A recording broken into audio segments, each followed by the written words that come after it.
Hello, good morning mga kadarag. Check naman natin itong Pure Darag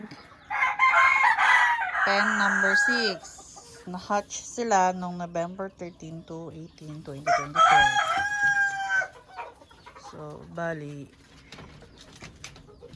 ito ay mag 4 months. Then, na-notice ko, ayan, ang kanilang mga palong ay napaka pulang-pula. So, in God's will, maybe katapusan or first week of May, mangingitlog na rin tong mga to.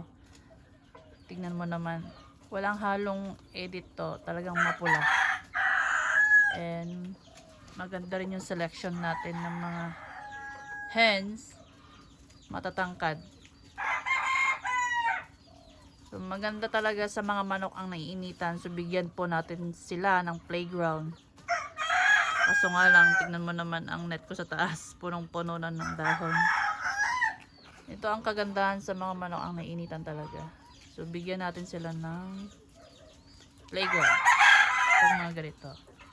Para stress-free, bibigyan tayo ng magandang maraming sisiw. And ang ating mga chicken is very healthy. Yun lamang po. Happy farming!